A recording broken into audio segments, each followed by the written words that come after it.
archetypes, what we're going to do is we're going to talk about what the archetype is and what is limiting or stopping that archetype. Okay, so the first one is choice. And obviously the limitation, the archetype limitation when it comes to choice is when we're giving our free will, when we're giving our choice away. We're letting other people make choices for us without actually checking in with ourselves, how we feel about it. We are letting the universe make choices for us. And the thing is that making no choice at all is still a choice. And you're using your power to literally give your power away by choice when you do that. So even when you maybe agree with someone, maybe you think that someone has a really great idea, maybe someone is superior at a certain skill or gift than you, or maybe they're really good at making decisions in your best interest, it is still important to check in with yourself around every corner and say, do I agree with their choice in this situation? Do I agree that their choice is in my best interest? Is it integrity with the universe? Because the more that you check in with your own sense of choice and power around every corner, the more you are going to fill up your field, your vortex with the frequency of power, the more that you are going to activate your solar plexus.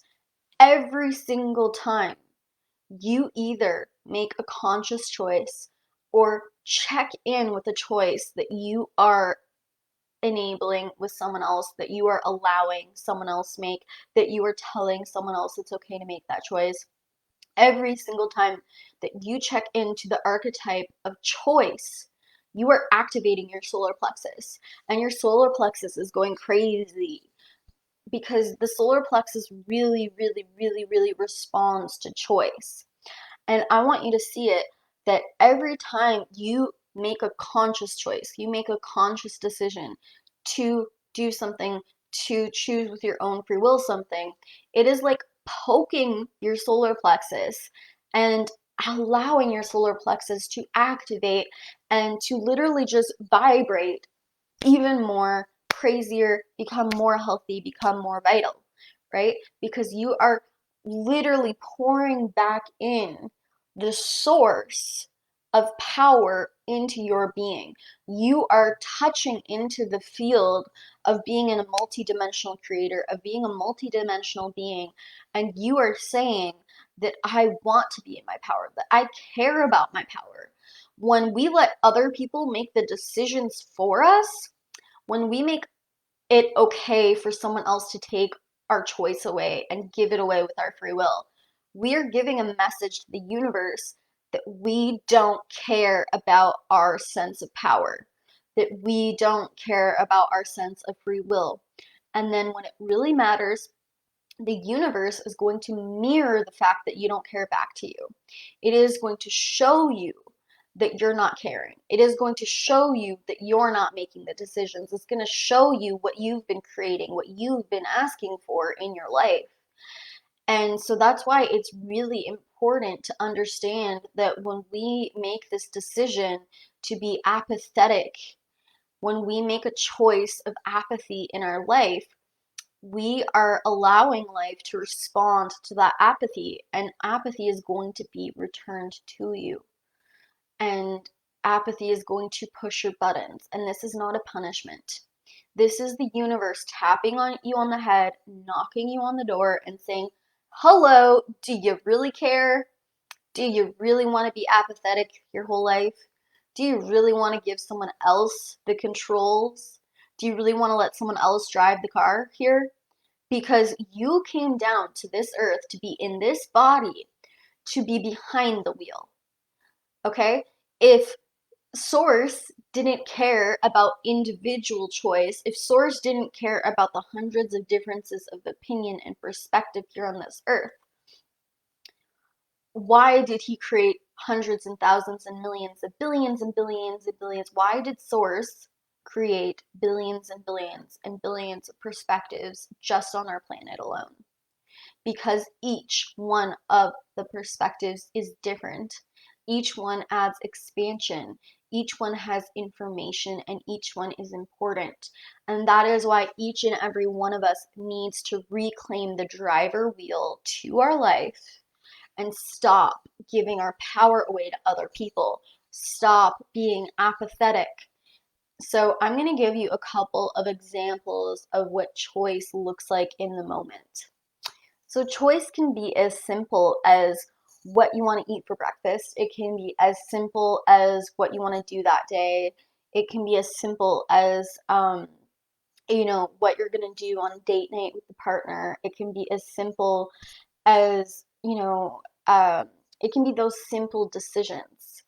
But the bigger choices that we're making that we might feel futile and powerless to, I'm going to give you some examples of those and how to reframe it to create choice.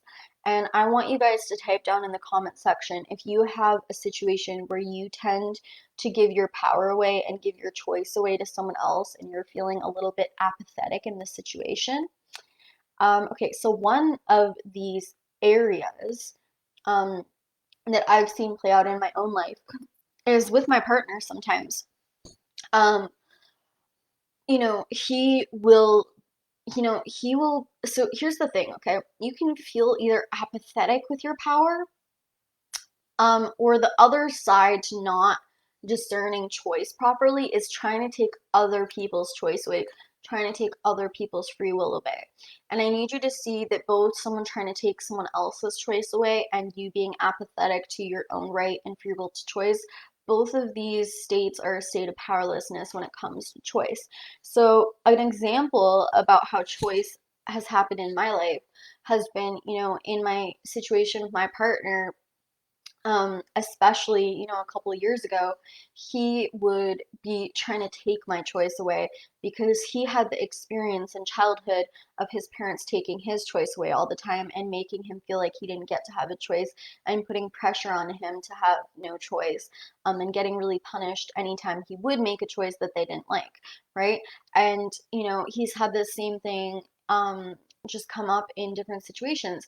And so, like, let's say it comes to what we want to watch for a movie or what we want to listen to or what YouTube video we want to listen to, he would, be like, okay, he would just constantly, not even ask me and just be putting on YouTube videos, be putting on music videos. And I would be just apathetic and just letting it happen and just kind of sitting back. And if I didn't like something, I would just like, kind of tune out of the situation and be in my own head and be like, it doesn't matter, and just be in my own energy. And so I was being apathetic in this situation and I wasn't using my own free will to create choice. I wasn't speaking up in the situation. And because of that, it became this really automation between us that he was just choosing everything. Um, and I was just in this like seat of apathy when it came to that. And then when I would make a choice, like I would be like, no, I don't like that. Because he's so used to me being apathetic and because as much as I was choosing apathy because I didn't feel my own power, he was choosing, wanting to control and wanting to take my choice away because then he would feel powerless to me saying I don't like something, right? So then he would try to take my choice away and he would say, no, we're going to keep watching this and I don't really care what you want. And so, how I took my choice back and changed the situation around, and how you can too if you're in similar situations, is not only did I start speaking out every time I didn't like something, every time I wasn't interested in something, like you can watch this, but I'm not. I would literally turn my body around, I would literally walk out of the room. And I would just start saying, when it came to time to look at what YouTube videos we wanted to check out or what movie we wanted to check out together, I would speak up before he started choosing and I would say, okay, but you have to check in with me and we have to make this choice together, right? So choice can be something that comes up in a lot of different varied situations. So let me know in the comment section if you have a specific area that you want me to touch on where you are being either apathetic with your sense of choice and free will, or you're trying to take someone else's control away, or someone is trying to take your control away when it comes to choice.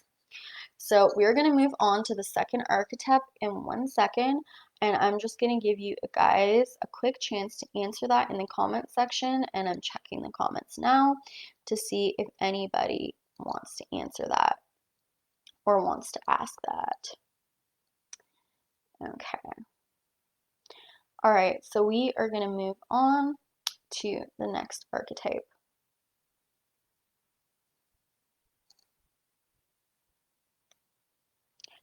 Okay. So the next archetype is solutions.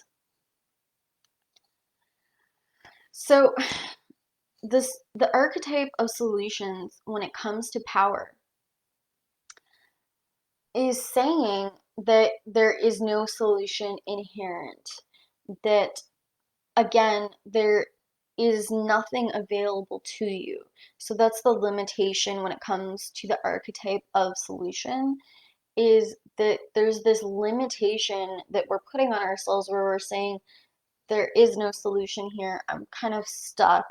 I can't move. I can't do anything about it. It's not happening for me. It's never going to be any different.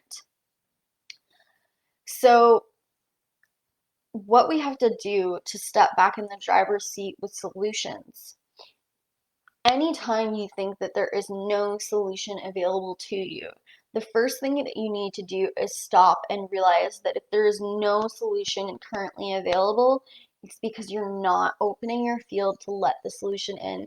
You're not expanding yourself to let that solution in. You're not making yourself big enough to let that solution in. So what we have to do is we have to stop and we have to say, okay, God, universe, show me the way. Show me what is available to me. Show me what solutions are available to me. You have to get out of your head.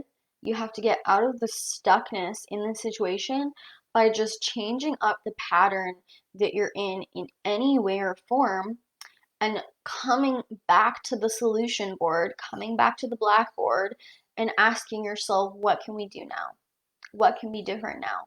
How can we make it different now?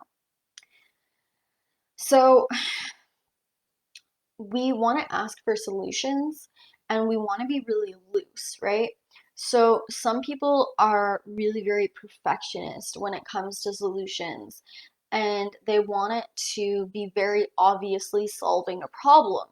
Whereas solutions sometimes are gateways, they're transit points between your stuckness and the solution that's going to fix the problem. So all we have to do in that moment is look for any amount of solutions available to us, any amount of answers available to us, anything that is telling us to open ourselves up to become more, that is telling us that things can be different, that is telling us that there is an answer out there for us, even if it's not super obvious at the time. So we need to open up to solutions. We need to open up to the fact that every problem in the universe has solutions. Every problem in the entire universe has solutions available to you. Okay?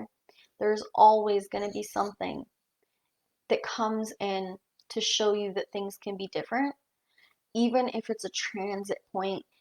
And what we have to start doing is stop putting so much pressure on the solution to completely solve or erase our problem, and instead look for any sense of solution, any sense of an answer that might be a transit point between what we really need and the futility and the stuckness that we're currently in.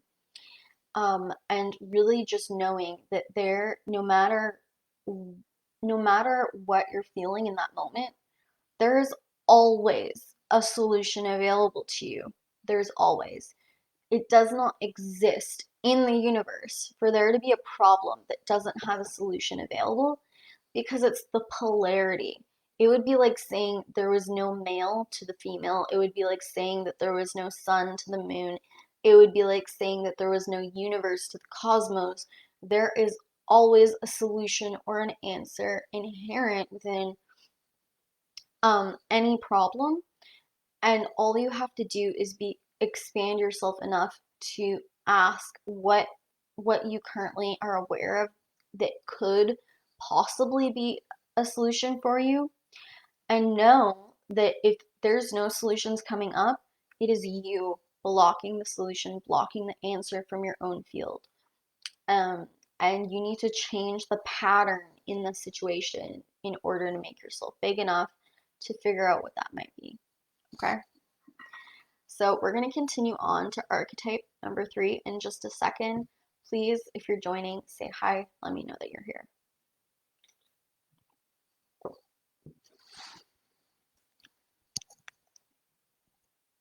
Okay.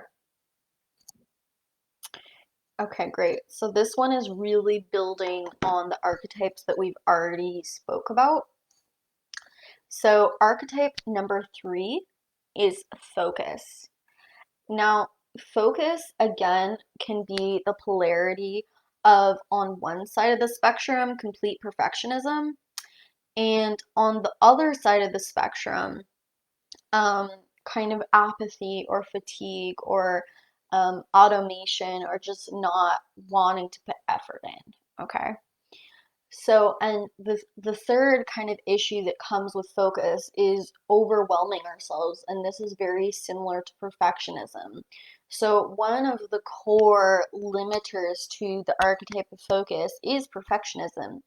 And one of the things that perfectionism does to us is it overwhelms us. So we start trying to solve 50 problems at the same time. We start trying to put our focus everywhere. And what happens if you have a river that is streaming off into 50 different directions is the water gets thinner and thinner and thinner and thinner until it's just a trickling stream of nothing. And that's what happens to us when we try to be overly perfectionistic, when we're being overly judgmental about what's going on in our life at the moment, is we start putting our energy in too many places at once. Therefore, we can never actually commit to the right direction. So I'm going to give you the human limitation. You can have an overboard draft of all the different things that you want to change in your life, okay? You can have an overboard draft. But what you have to do is you have to release that they don't have to be done right away. It's okay. They don't have to be done right away. That's fine. And then what you want to do is you want to put three main focuses at any given day or time that is going to be your point of change in that day. And you want to make it even smaller from there. And you want to just put it down to one at a time. So at any given moment in time, you can have an overboard draft that you're releasing resistance to. You're not judging yourself for them not being done. You know you're human. You know it's okay. You know your limitations. And then you have 3 things that you're like, I want to put some energy into these 3 things today. I want to put some energy into doing these 3 things today. And then you break it down to just putting your focus on one thing at a time and making one of those 3 things the main thing that you want to accomplish in that day, the main major thing. And once you check that major thing off your list, then you can move on to the other 2 things. And once you check those off your list, then you can continue with your overboard. Now, your overboard is both the things that are too much for you to handle at any given moment. And there's a layer kind of above that, and this layer is automation. So anytime we learn a new habit, we adapt a new skill, we do something differently in our life, it becomes this automation that our brain is always programmed for, and we don't have to do a lot of energy to implement it anymore. So let's say that one day your focus is changing your diet because that's something you've been struggling with. But then 30 days later, you've already changed your diet, and now it's just automatic what you choose to eat. It's automatic what you choose to do with your diet, and you don't even have to think about it. So that becomes your overboard in things that you don't even have to think about, and then you just let them happen on their own. So this is why we want to continue focusing on the 1 to 3 things at a time, because the more you actually master one skill, the more you direct all of your water's energy into that stream. You kind of just know that that stream is always flowing, it's always full, it's always stable, and you don't even have to do anything with it anymore. And it's just that easy, and it just becomes something that just gets to be a part of your life, right? It's as simple as when we created the habit of learning to brush our teeth as children, of creating bedtime schedules, creating an awareness that change your clothes every day. Um, so these simple things can actually get a lot more complicated. Like it can become this automatic thing that you just go to exercise every day and you don't even have to think about it. It can become this automatic thing that you just clean your house every day and you don't even have to think about it. So you always want to put your focus towards 3 major things and then break it down even more and just focus on one main thing, one major thing to put all of your energy into before doing anything else. Okay, so we're going to go on to the next archetype. Please say hi if you're joining. So our next archetype is voice. So voice is about speaking up. It's about sharing your vision with the world. It's about being vocal about what your vision to the world is. And it's about knowing that in any given situation, what you're saying or not saying matters. So, voice is about expressing yourself. Voice is about sharing with others and communicating with others what's going on in your world. And this archetype really is kind of sub-attached to the next archetype that I want to move on to. So we're going to go right ahead and add that in right now. So we're going on to archetype 5, and we're talking about 4 and 5. So archetype 5 is vision. So 4 is voice and 5 is vision. Now, vision is really vision is about really choosing your vision for your life. It's about choosing what you want the world around you to look like. It's about choosing what you want to see for your loved ones. It's about choosing your environment. So, vision is about getting really, really, really, really clear on what you want to create overall in your life and what you currently want to change and create right here, right now. So when we become clear on our vision and we find clarity in what our vision is and we find clarity on ourselves and what we want to create, we can up the ante by sharing it with Archetype 4. You can share your voice to the world. You can share your vision with the world. And when we share our voice, when we share our vision, not only are we facilitating communication so that people take us seriously, but we're actually also putting out an invitation for them to help us with what we need at the same time. So it's really important to use your voice and to create a clear vision. So we're going to move on to Archetype 6. Say hi if you're joining below. Let me know you're here. And please share this live stream out for a chance to win a spot in my workshop Overcome on May 2nd. So this is just perfect. So Archetype 6 really is feeding into all of the archetypes that we just talked about. So Archetype 6 is support. Now, this is really, really, really big because one of the most unhealthy things that has happened to humanity, one of the most damaging things that has happened to humanity to make us lose our sense of power, to make us lose our sense of knowing, to make us be indoctrinated in a system, is not asking for support. And feeling really isolated and trying to do everything in a very independent, on my own kind of way.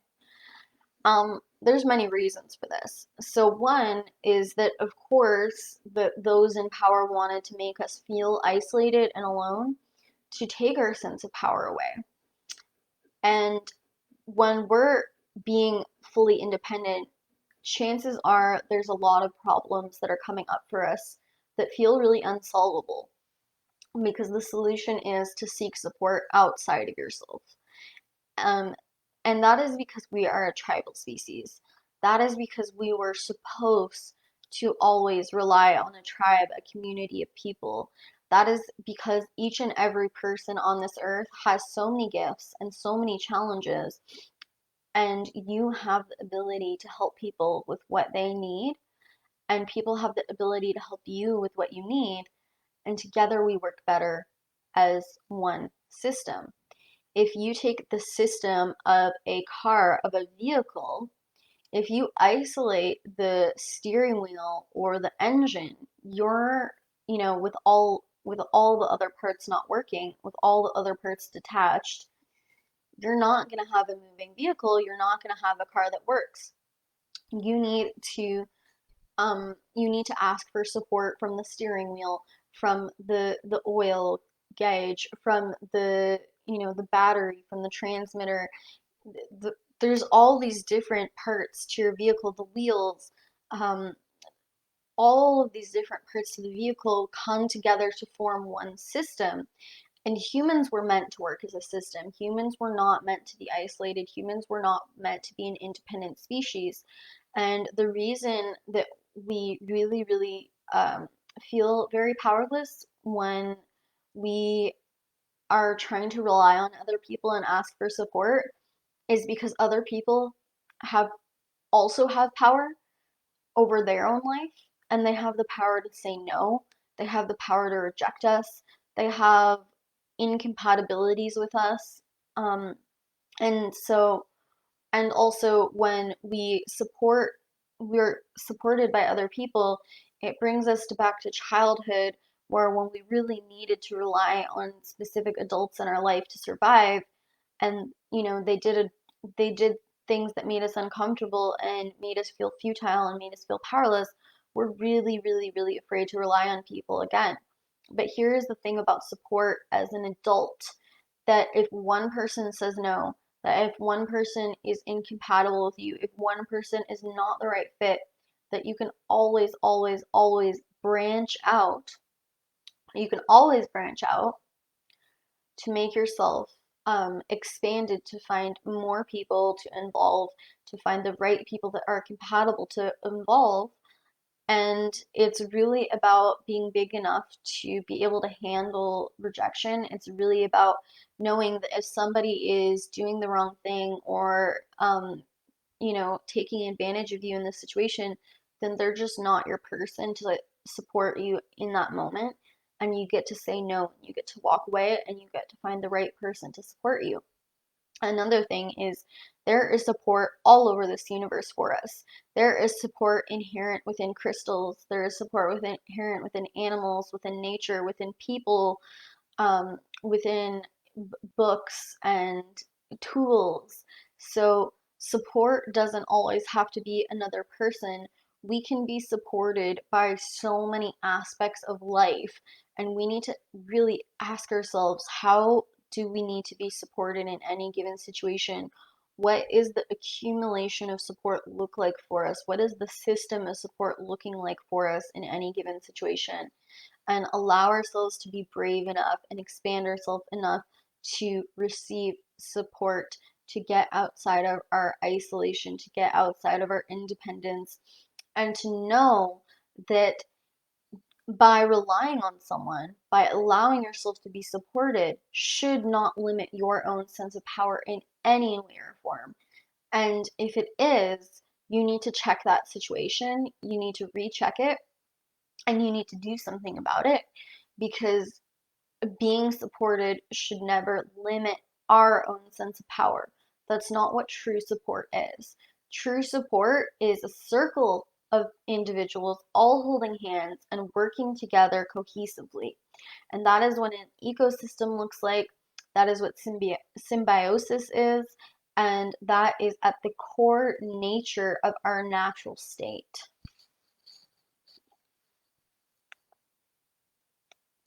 So if you're just joining, pop in, say hi. I am continuing on with these archetypes.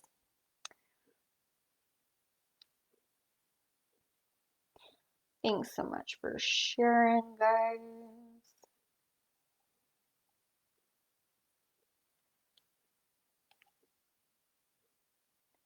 Hi, Tia.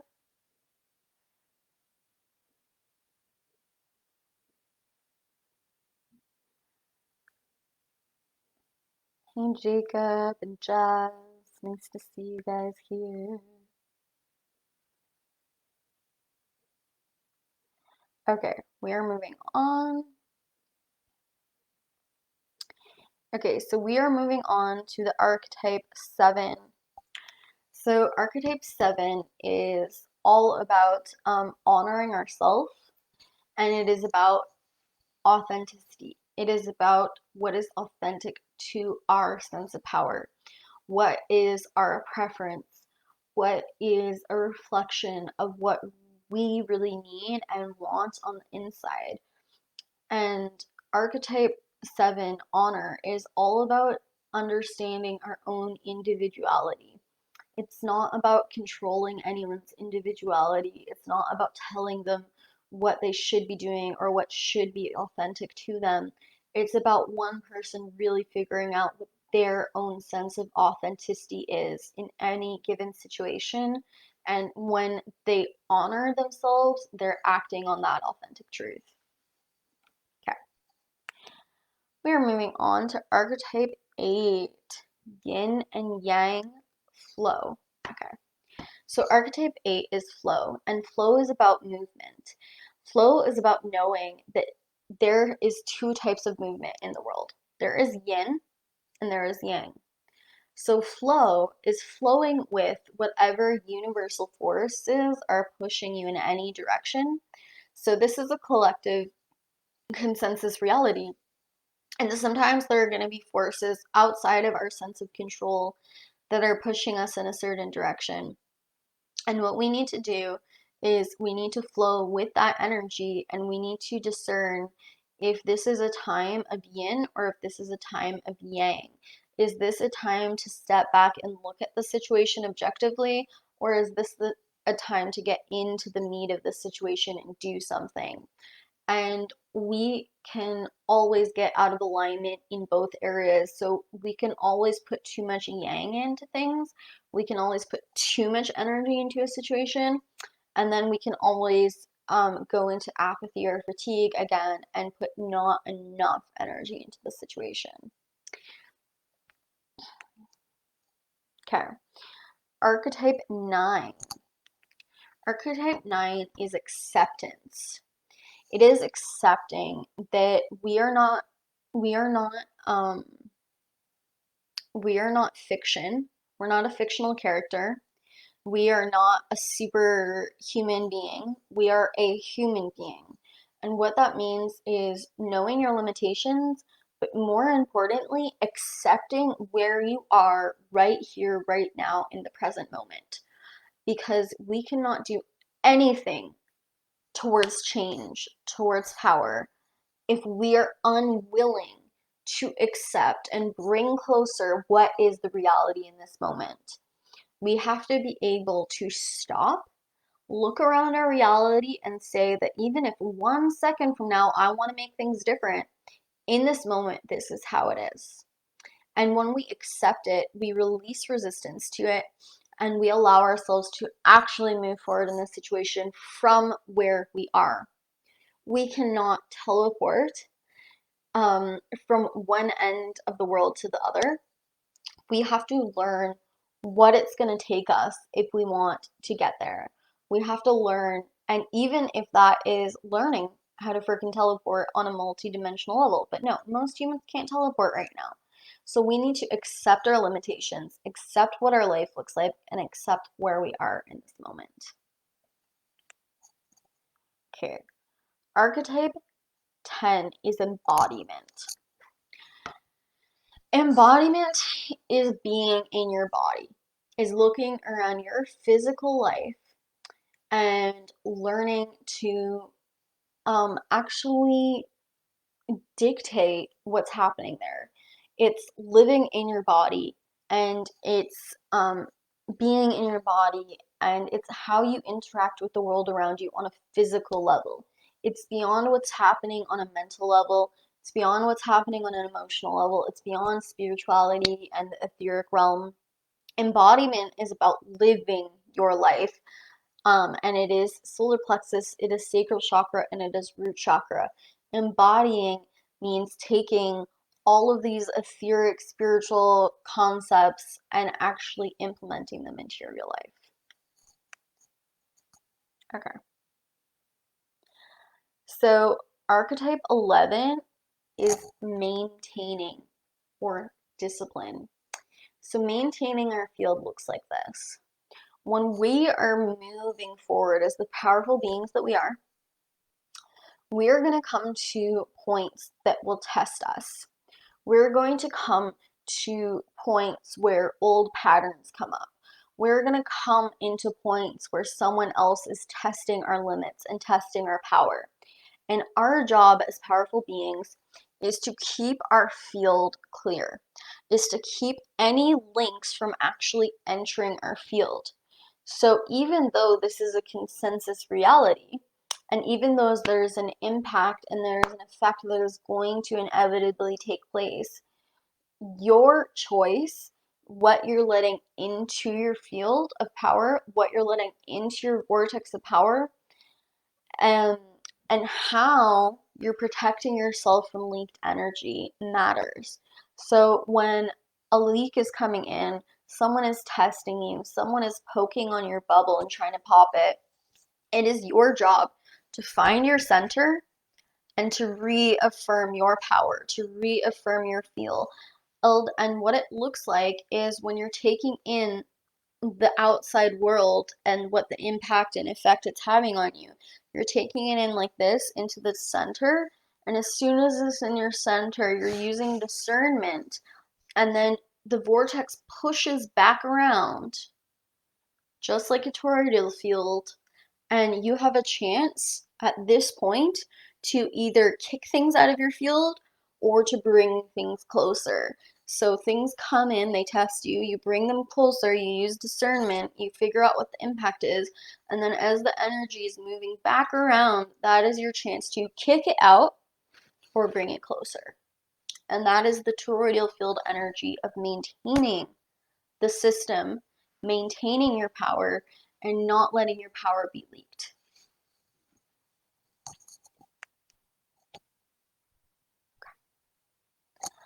The archetype number 12 is about abundance. Okay. So abundance is not just money. Abundance is not just financial gain. Abundance is not anything really that can be pinned down in this universe. Abundance is the energy of allowing. It is the energy of expansion. It is the energy of gratitude. It is the energy of joy. It is the energy of allowing fun, pleasure, and joy into your life. And abundance is not something that we have to work hard for. It's not something that we have to strive for. From wherever you are now in any given moment, we can always expand ourselves. We can always receive more abundance in any given moment. And we can always make ourselves big enough to receive more in any given situation because we get to have what we want in life. And no matter how unattainable what you want is, there is always a match to that frequency that is accessible to you right here and right now, whether it be releasing resistance, whether it be fun, whether it be joy, whether it be pleasure. If you want to have, you know, $10,000 in your bank account, well, what is a match to the vibration of $10,000 is going out into nature and appreciating the sky and appreciating the trees and allowing yourself to feel infinite gratitude for your body and in this moment, and allowing yourself to receive $10,000 worth of universal force. And it is when we embody it, and receive the abundance right here, right now, that we allow ourselves to become big enough to receive more abundance. Okay, so archetype 13 is healing. That is where we allow ourselves to integrate. And that means that in any situation that is trying to drain you of power, any person that is trying to hurt you, any person that is in a state of futility and is trying to encroach that futility onto you, our place of power there is to receive any parts of us that get triggered, any emotions that come up, and allow them to be brought closer to integrate. Okay. So thank you so much